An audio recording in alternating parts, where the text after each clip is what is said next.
Vamos a pedir a la secretaria de Medio Ambiente de que nos informe. Ella ha estado trabajando en toda la península de Yucatán. Y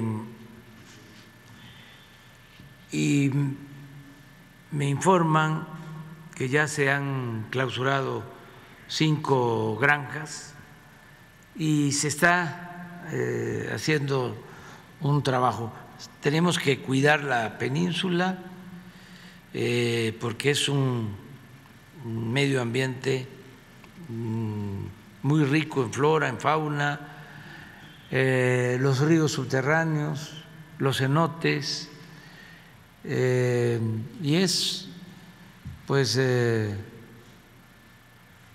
la región en donde se asentaron las antiguas culturas, en especial la cultura maya.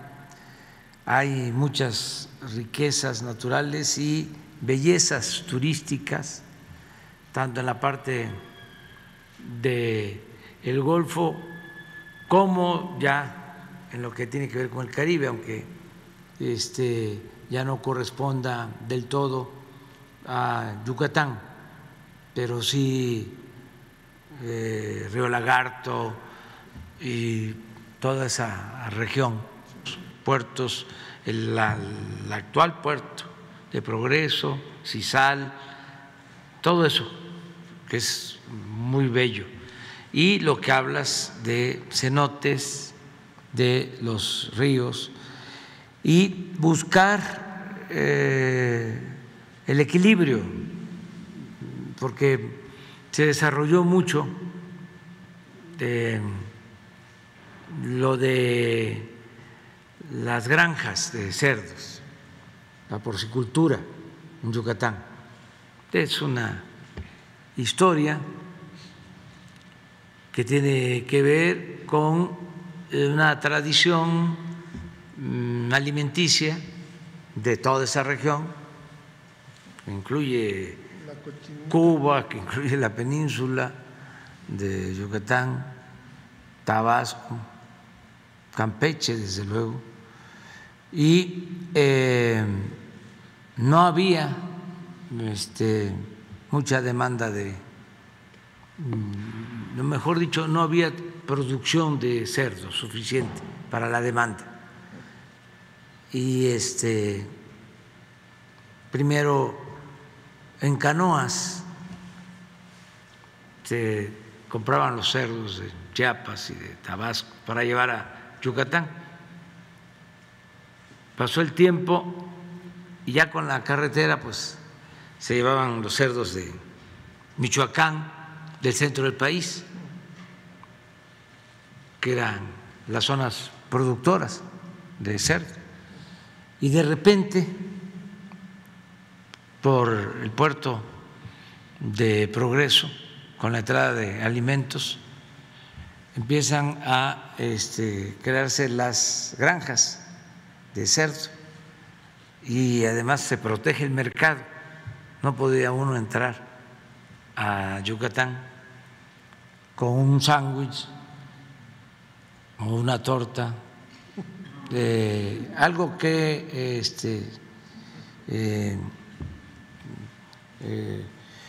fuese hecho con carne para proteger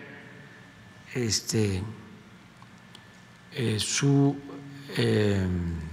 producción avícola y de cerdos. Todo un plan de sanidad animal.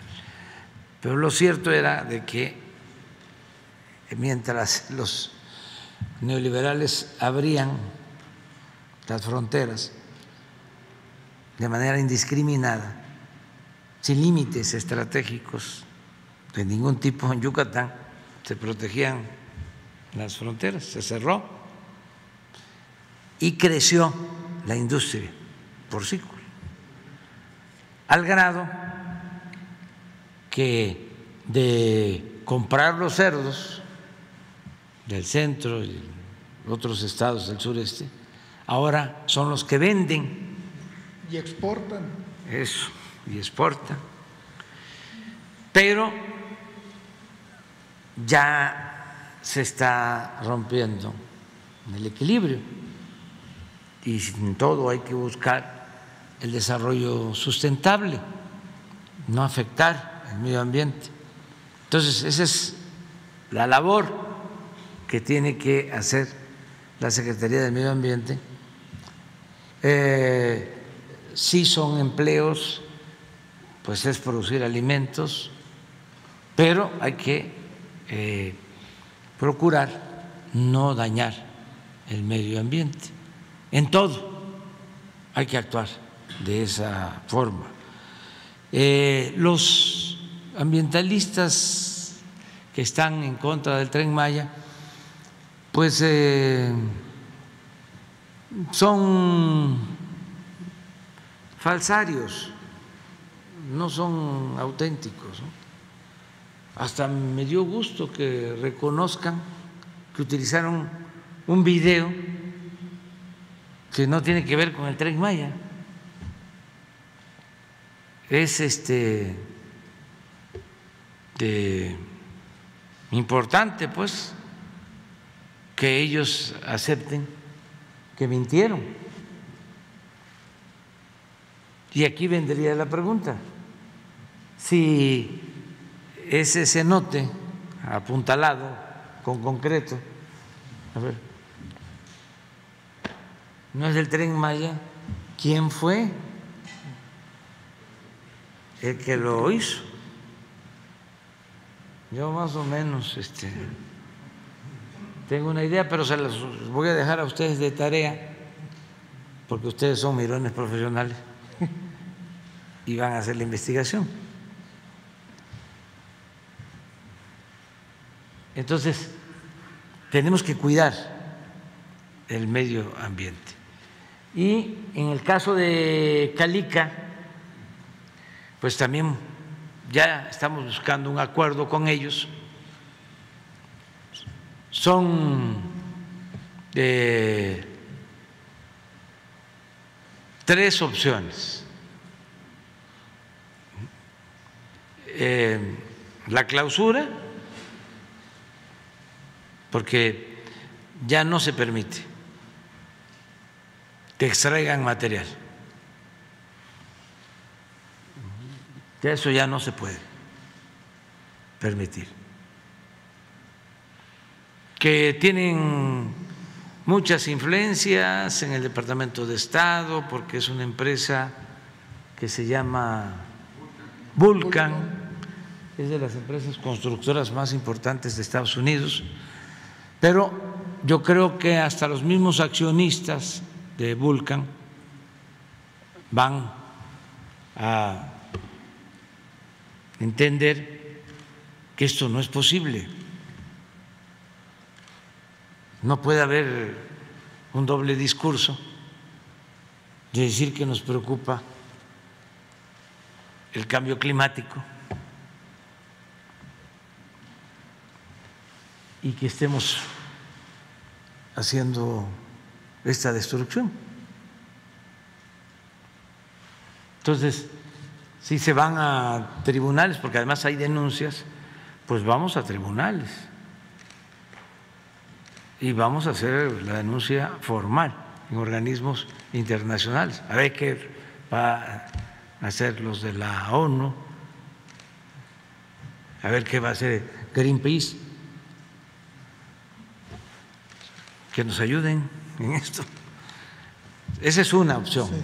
La otra opción, que es importante para ellos y para todos, es buscar un acuerdo para que esa área impactada, más otras 2,000 hectáreas que tienen ahí, se puedan convertir en un parque turístico. Tienen también pegado al mar la concesión de un puerto que puede ser utilizado como puerto de cruceros.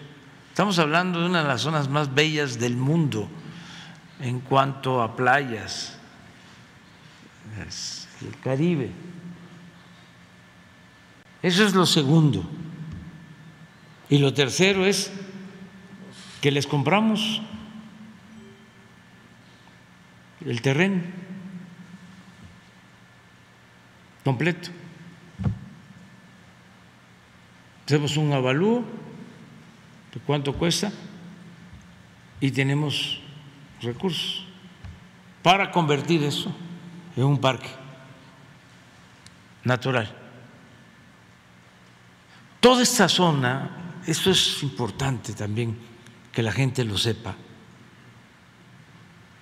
eran bienes nacionales y se crearon fideicomisos, era de la nación. Y en el periodo neoliberal se fueron apoderando de todos estos terrenos.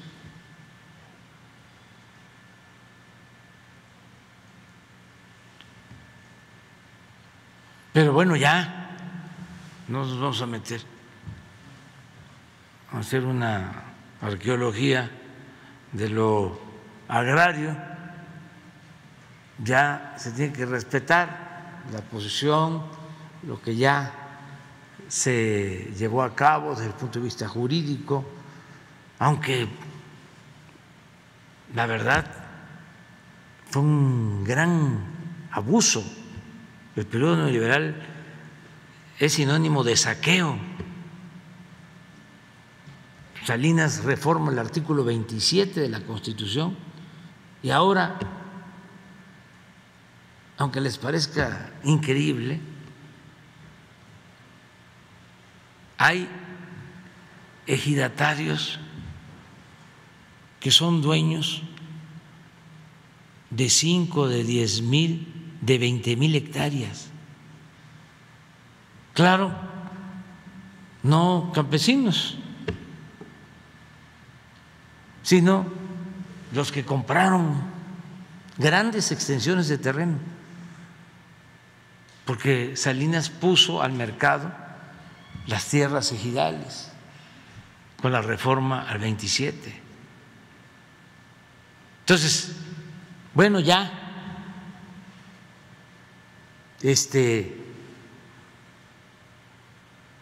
no podríamos nosotros hacer una nueva reforma agraria.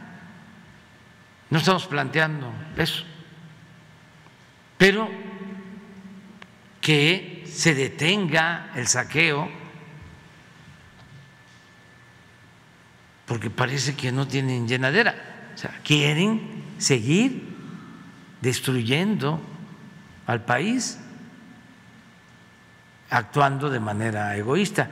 En el caso de la industria eléctrica, yo aprovecho tu comentario porque es también muy interesante que la gente sepa que con la declaratoria de constitucionalidad de la ley eléctrica se fortalece la Comisión Federal de Electricidad.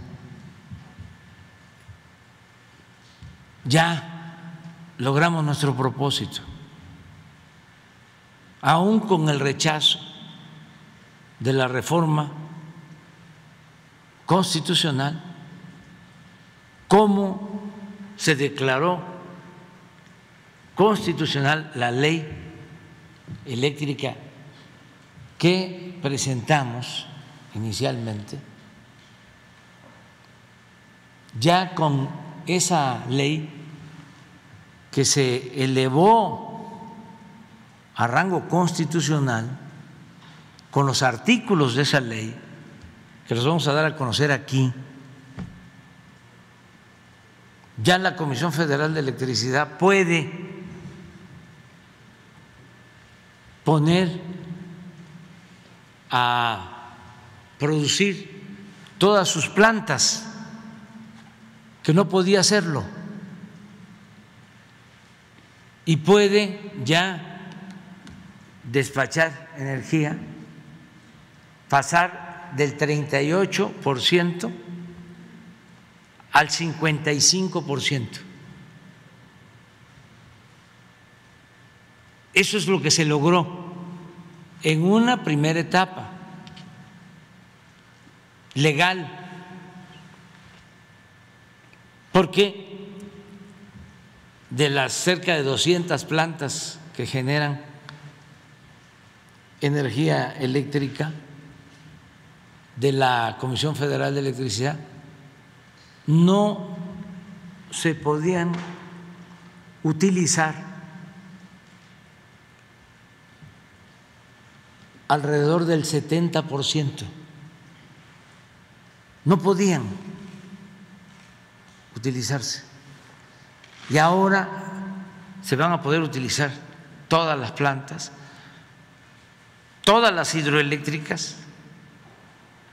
En el caso de Nayarit, las 3 grandes hidroeléctricas que estaban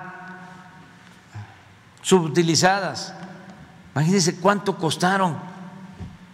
Además, qué perversidad hacer 3 grandes obras al mismo tiempo que se tiene en programa privatizar la industria eléctrica. Entonces, ¿para qué hicieron las hidroeléctricas? Pues las hicieron para robarse el dinero en la construcción de las obras, aunque parezca increíble. Entonces, esas hidroeléctricas que tienen 10 años de estar subutilizadas, ahora van a producir, y así las 60 hidroeléctricas de todo el país de la Comisión Federal de Electricidad. Y esto aumenta la generación de la Comisión Federal de Electricidad, decía, en más del 50%, con la resolución de la Corte. Pero también en esa resolución de la Corte, y ahí sí no fue de 11 ministros 4, sino de 11 en un caso y de 11-10 en otro, a favor. Hubieron 2 transitorios, uno que declara ilegal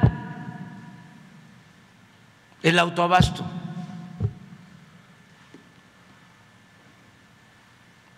ya todo esto que hicieron de una simulación de que Iberdrola produce energía, pero al mismo tiempo forma una sociedad y tiene sus clientes, pues ya no puede hacerlo. Solo se permite el autoabasto si se trata en efecto de una empresa que utiliza la energía que produce. Si se trata de una cerera, de una minera, en esos casos sí, pero no es producir. Y te vuelvo socio, aunque tengas Oxxos, y de esa manera vas a tener la ventaja, porque si estamos en el sistema de autoabasto que existía, no pagamos por la transmisión.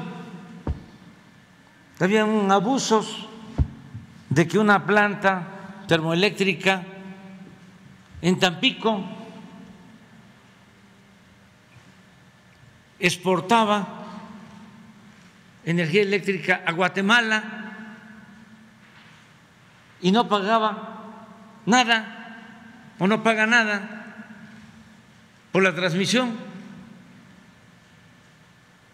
porque con dinero del pueblo, del presupuesto, se subsidiaba todo lo que significa el traslado de la energía de un lugar a otro. Entonces, todo eso ya se termina. ¿Pero a qué quiero llegar? A que aun cuando ya es ilegal, y hago un llamado a estas empresas para que nos sentemos a ver cómo vamos a resolver el problema, porque yo tengo que aplicar la ley, porque si no me convierto en cómplice. Ya hay un marco legal.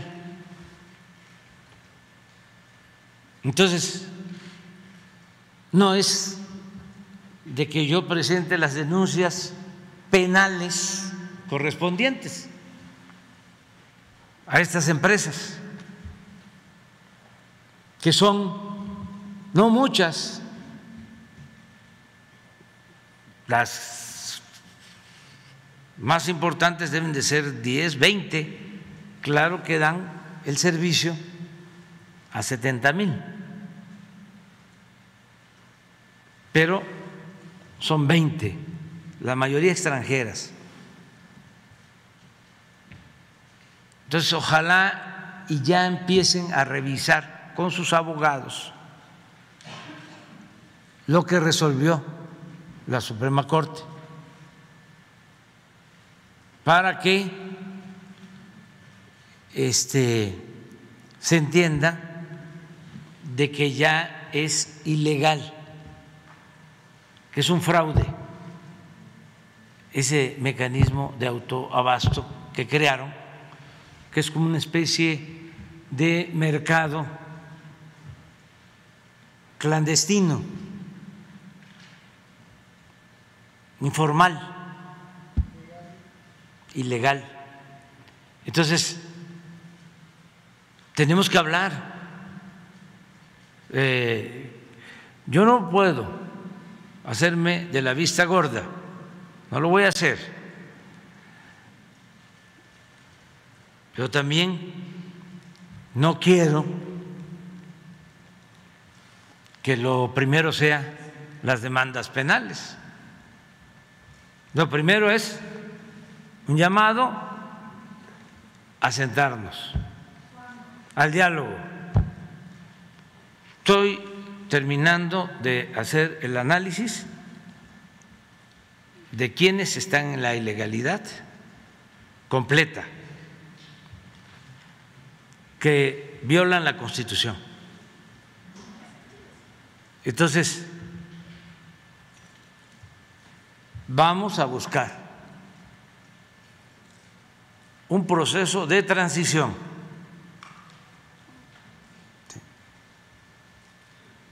donde, desde luego, no se perjudique al pueblo, se proteja a la Comisión Federal de Electricidad y al mismo tiempo se les den opciones a quienes de manera consciente o inconsciente actuaron al margen de la ley. Entonces vamos a llevar a cabo este acuerdo. Pero decirle al pueblo de México que se logró el propósito de proteger a la Comisión Federal de Electricidad, que vamos a cumplir el compromiso de no aumentar el precio de la luz y que también estoy muy contento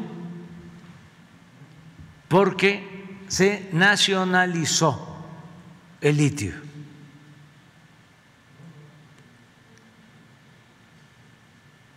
Que es un mineral estratégico, que significa el futuro de las industrias y de la tecnología que se va a emplear en el mundo. Entonces, eso se logró, enfrentamos todos los obstáculos.